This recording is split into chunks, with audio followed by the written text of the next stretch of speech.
Choices in Afghanistan.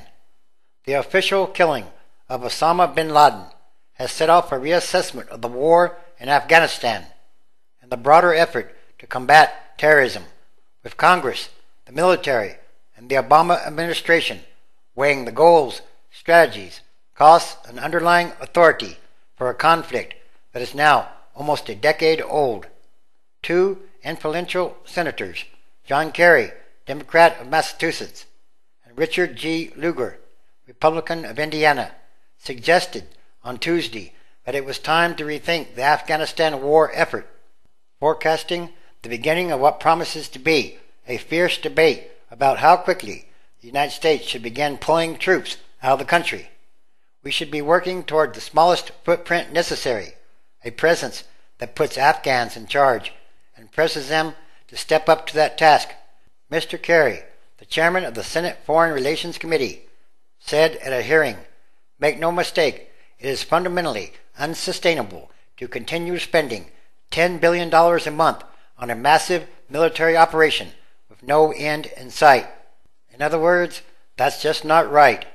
Both Mr. Kerry and Mr. Lugar, the committee's senior Republican, said they remained opposed to a precipitous withdrawal. Still, the broad scope of our activities suggests that we are trying to remake the economic, political, and security culture of Afghanistan.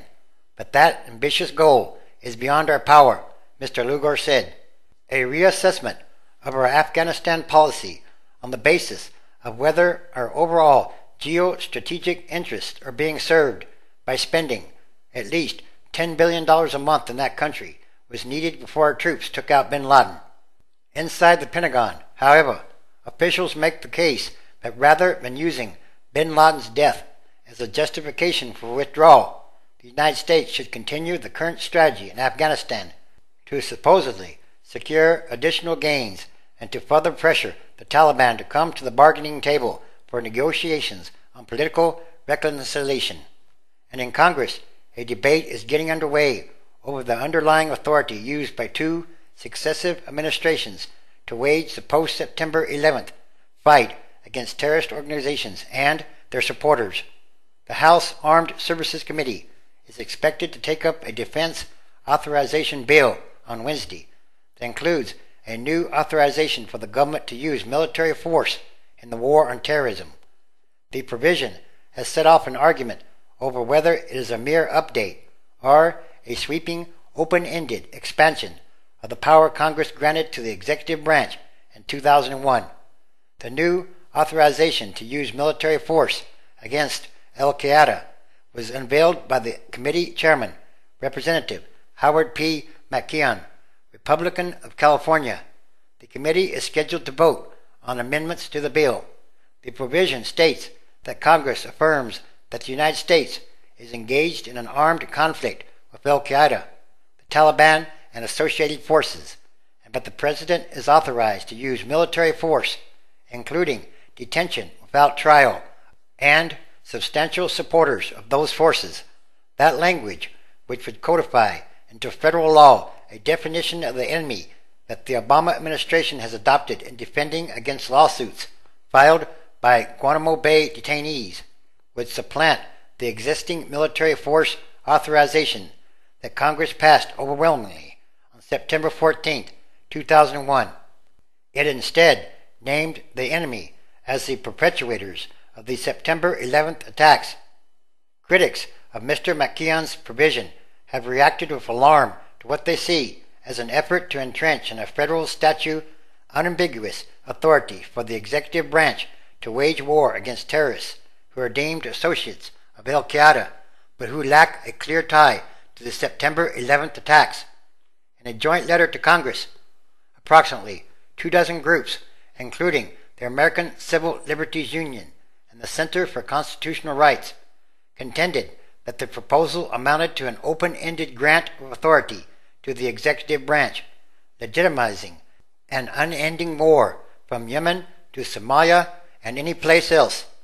This monumental legislation, with a large-scale and practically irrevocable delegation of war power from Congress to the President, could commit the United States to a worldwide war without clear enemies without any geographical boundaries and without any boundary relating to time or specific objective to be achieved, the letter warned. But Mr. McKeon argued in a statement that the provision did nothing more than codify the Obama administration's interpretation of its legal authority to address the threat of Al-Qaeda in light of its splintering and evolution over the past decade. This bill does not expand the war effort, he said. Instead, the legislation better aligns the old legal authorities used to detain and prosecute those intent on attacking America with the threats our country faces today. President Obama will soon begin considering plans for making good on his pledge to begin withdrawing American troops from Afghanistan in July. General David H. Petraeus, the senior commander in Afghanistan, is expected to submit his options soon for carrying out Mr. Obama's order.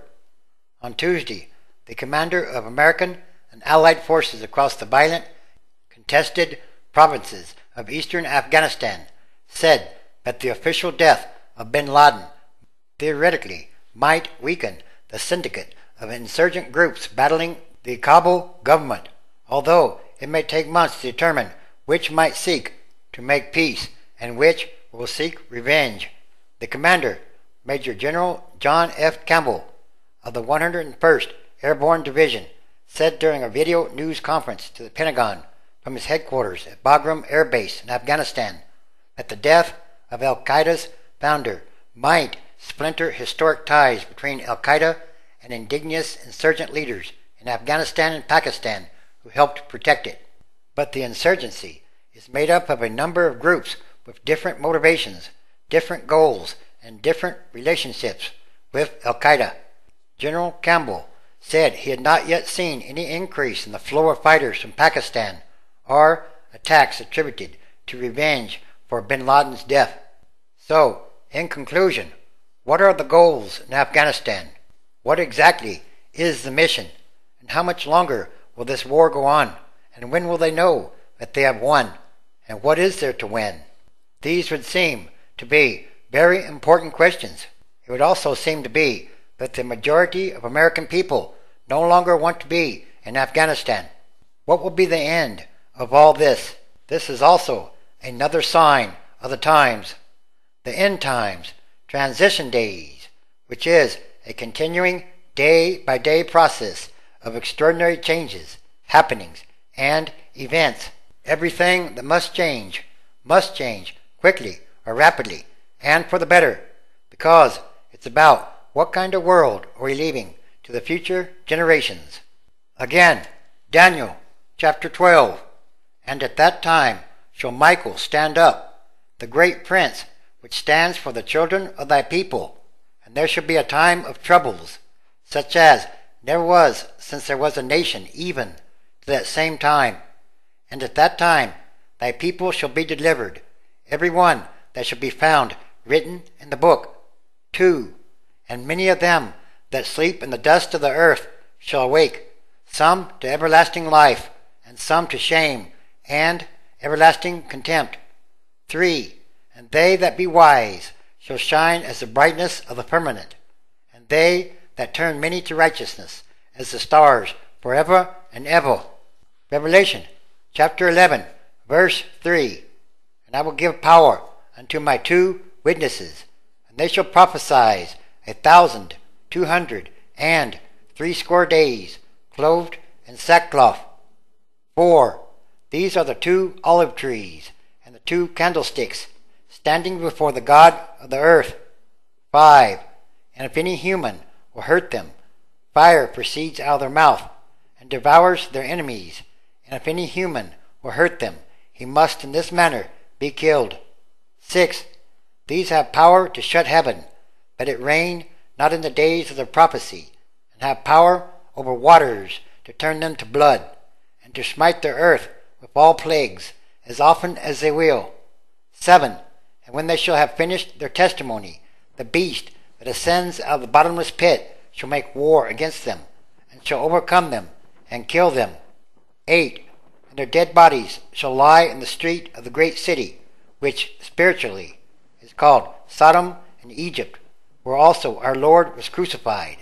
9. And they of the people, and kindreds, and languages, and nations shall see their dead bodies 3 days and a half, and shall not suffer their dead bodies be put in graves. 10. And they that dwell upon the earth shall rejoice over them, and make merry, and shall send gifts one to another, because these 2 prophets tormented them that dwelt on the earth. And the time for all prophecy to be fulfilled is now here, because everything is connected, and everything is numbered. This is also another physical manifestation of the book of Revelation. What will be the end of all these things? I tell the truth. This is what I see, feel, and think